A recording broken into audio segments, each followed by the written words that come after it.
Today I want to talk about 10 signs that you could be an empath. Number one, and this is huge for me, I dislike crowds. Like, not all crowds. I'm at a wedding, I love weddings, I love a New Year's Eve party, but it is overwhelming. There's too much going on. Even sometimes it's nice just to go to the washroom, decompress, breathe, recenter myself, then go back out and have a fantastic time. But crowds and too many people I find overwhelming if it's too long, if it's too much, if it's too loud. I need to stop, find my center again, block out the noise, block out all of that energy. And at the end of the night, I do love it when you're back home, a hotel, your house, whatever, and it's quiet. I just feel like I can breathe again when I get away from large crowds. Number two is you're sensitive to other people's emotions. You're sensitive to other people's feelings. My husband is an airline pilot, and every so many months they have to do a simulator, which is sort of like a test, and they, practice all of their emergencies and things. And before he goes on the simulator, he is stressed. The day, 2 days, even up to a week before, he is stressed and he's studying. It's a test for his profession, so I understand why he's stressed, but I pick up on that. Even though he's saying, I'm not stressed, it's okay, I just feel his stress. And I'm always happy when that simulator is over, and I feel like I can decompress because his stress is gone, because I'm highly sensitive to his emotions. We live together and I pick up on his emotions. So if you're highly sensitive, especially to the people that you live with, their emotions, you could be an empath. The third sign that you can be an empath is you love nature. I just love getting out and hiking, being in the trees or being in the wide open. It doesn't matter each way. I just love nature, and I just feel like I can breathe again. Nature it's calming to me. I would rather spend my day hiking, being outside, being in the backyard than being in a large crowd or in a building or going shopping. I will take a hike over going shopping any day of the week. If you love nature and you find it so calming, you could be an empath. The fourth characteristic of an empath is you're just drained by the energy vampires, I call them. Other people that play the victim all the time, other people that never take responsibility. I just feel so drained when I'm around those people. Energy vampires. As an empath, as someone who's sensitive to other people's emotions, I can't spend any length of time with energy vampires. If I have to, I need to put up a shield and just go to my happy place in my brain. This too will end and I will get away from these energy vampires. Oh. The fifth sign that you could be an empath is you cannot take violence, even if it's on TV, let alone in real life. Just absolutely cannot. I just can't take it, but even on TV.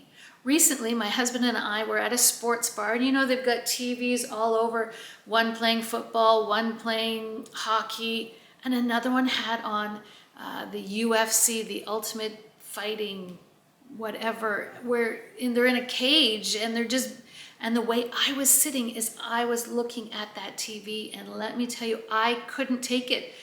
I had to move. I had to change positions because watching people fight, grown men, it was grown men fight. I just kept thinking, what if that was my son? What if that was my husband? What if it's hurting them? It's just an absolute no-go. Even watching like Game of Thrones or something on TV that shows violence on TV, I cannot watch violence on TV. It really affects me, and I know that, and I avoid it at all costs. The sixth trait of an empath is you cry at movies. You cry even though I know that's not real. I know they're actors. I know they're acting. I cry.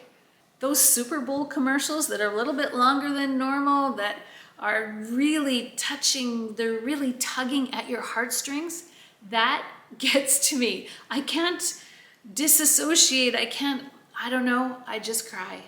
TV, movies, commercials, if it's very touching, even in a very happy way, I cry. It's just me. It is what it is. I am who I am. Number 7, another trait of an empath is you love animals.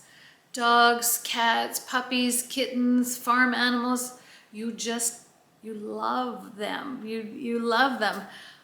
I know on YouTube they have these dog rescue videos, and the dog is neglected and skinny and half dead, and then at the end of the video they're wonderful in their new adoptive home.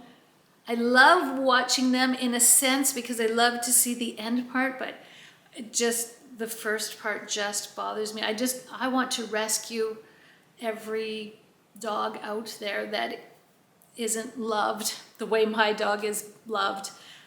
And you love animals, which, I mean, most of the world, I would hope, loves animals. But if you're really sensitive to it, you could be an empath. The 8th trait of an empath is you may need time outs. If things are too chaotic, even in a good way, I need time outs. Like a child, I need to remove myself from the situation, breathe, even, like I said before, going to the bathroom. If I'm in my home, I go to my bedroom, I just take 30 seconds, a minute, and I recenter myself. Even happy times like Christmas. If it's Christmas and all my family's here and there's commotion and there's going on and there's mess and chaos, sometimes I need to give myself a time out. My grown adult children now laugh at me because they know, oh, mom's just give herself a time out. But it centers yourself, because as an empath, you're just so sensitive to what's going on around you that you just sometimes need to decompress.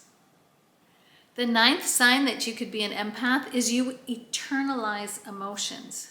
I internalize emotions usually in my gut. I would have an upset stomach.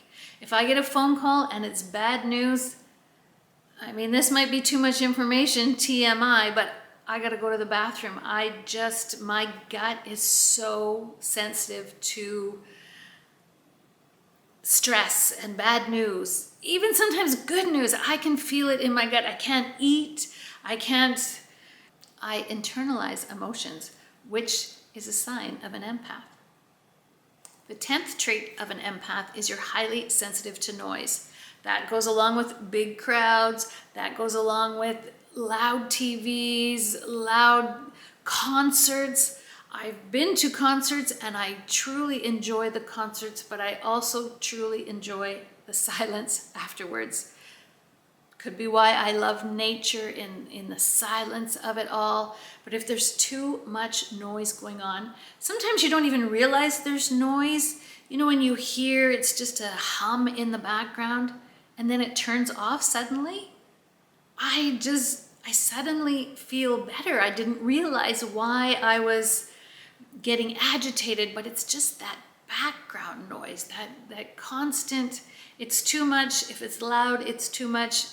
If you're highly sensitive to noise, you could be an empath. In saying these 10 traits of an empath, some of them might feel negative. It's not. It is a superpower. When you can pick up on other people's emotions, when you really feel the feels, feel the feelings, when you are in tune with others, it is a superpower. It is a superpower. And accept it as such and enjoy it and embrace it. It is who you are. Say, I am an empath and I am worthy and I am enough and I am capable and I have superpowers. Thanks for watching. I really appreciate it. I will see you in another video.